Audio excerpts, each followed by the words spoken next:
శారదా చంద్రమౌళీసం రత్నగర్భగణేశ్వరం శంకరంచ ఋష్యశృంగేశం తుంగాం లోకగురూన్ భజే. ఉభయ జగద్గురువుల యొక్క పాదపద్మాలకి నమస్కారం చేసుకుంటూ, అలాగే నాకు జ్యోతిష విద్యను నేర్పిన గురువర్యులు జ్యోతిష బ్రహ్మ కీర్తిశేషులు శ్రీ ఈరంకి సూర్యనారాయణమూర్తి గారు, సూర్యశ్రీ దైవజ్ఞి గారి యొక్క పాదపద్మాలకి నమస్కారం చేసుకుంటూ, ఓం శ్రీ మహాగణాధిపతి నమః, శ్రీ గురుభ్యో నమః, హరి ఓం. వీక్షకులందరికీ నమస్కారం.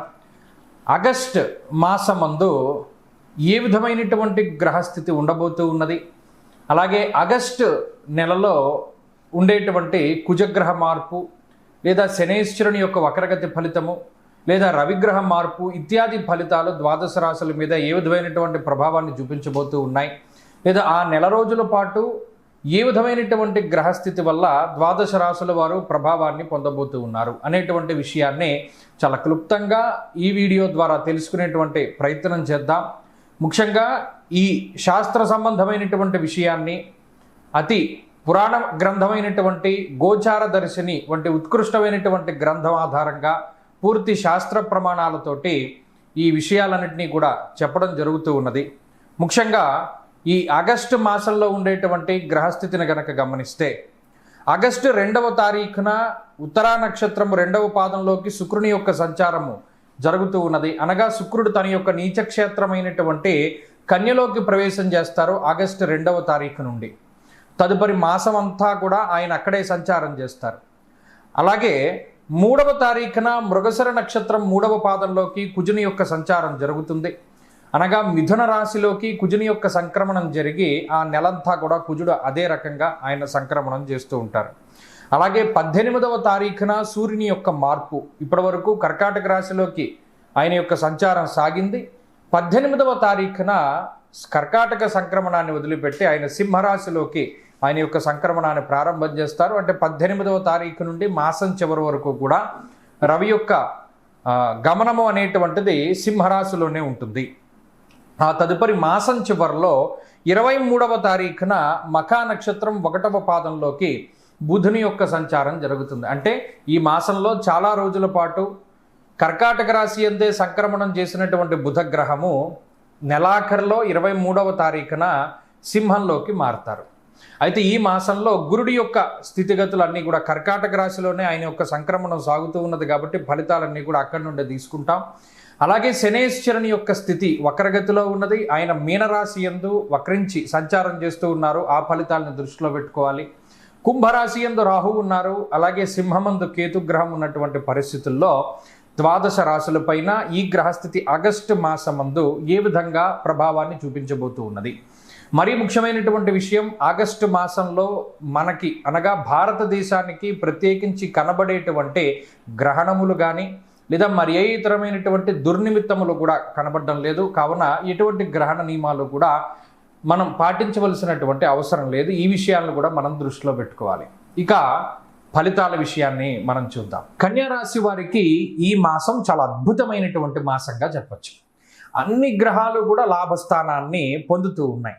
ముఖ్యంగా మనం సంకల్పాల్లో వాటిలో చెప్తాం, ఏమైనా గ్రహ దోషాలు అవి ఉంటే అవి పోయి సమస్త గ్రహాణం శుభ ఏకాదశ స్థాన ఫలావాప్యర్థం, అంటే అన్ని గ్రహాల దోషాలు పోయి ఏకాదశ స్థాన స్థిత ఫలితాన్ని ఇవ్వాలి అనేటువంటి సంకల్పాన్ని ఎక్కువగా చెప్తూ ఉంటారు పండితులు. ఇప్పుడు మీకు అలా చెప్పనక్కర్లా, అన్ని గ్రహాలు అక్కడే ఉన్నాయి. రవి లాభస్థానంలో ఉన్నారు, గురుడు లాభస్థానంలో ఉన్నారు, బుధుడు లాభస్థానంలో ఉన్నారు, చంద్రుడు లాభస్థానంలో ఉంటారు.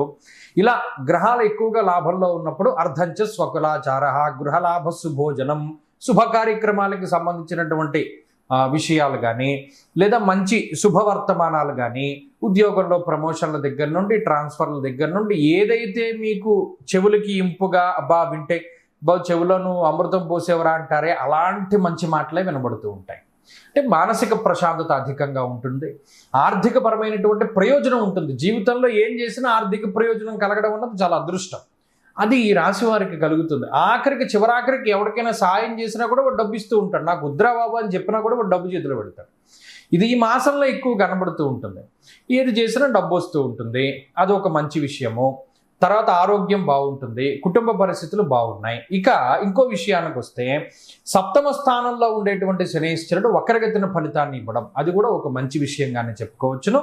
షష్ఠ స్థానముందు రాహువుతో కలిపి శనీశ్వరుడు కూడా అటు మంచి ఫలితాలని ఇస్తూ ఉన్నారు. కాబట్టి అటు ఆర్థికంగా, ఆరోగ్యపరంగా, మానసికంగా, కుటుంబ పరంగా, ఉద్యోగపరంగా, అన్నిటి పరంగా కూడా ఈ కన్యారాశి వారికి ఈ ఆగస్టు మాసంలో శుభ ఫలితాలని మనం కాంక్షించవచ్చును.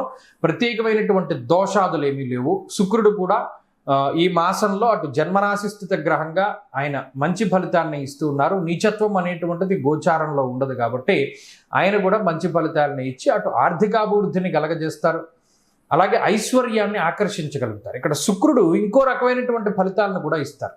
నెగిటివ్ పబ్లిసిటీ జరగడానికి కూడా కారణం ఉంటుంది. అంటే మీ గురించి ఎవరైనా చెడుగా చెప్పినా అది మీ మంచికే అన్నట్టు పరిణమిస్తూ ఉంటుంది. దాన్ని కూడా ఈ మాసంలో కన్యా రాశి వారు ఖచ్చితంగా చూడవచ్చు. అపోలే నా గురించి, అసలు నా గురించి అంటూ చెప్తే చాలు, మంచో చెడో పక్కన పెడదాం అనేటువంటి సందర్భాలు కూడా వస్తూ ఉంటాయి. ఇది కూడా చాలా విచిత్రంగా ఉంటుంది.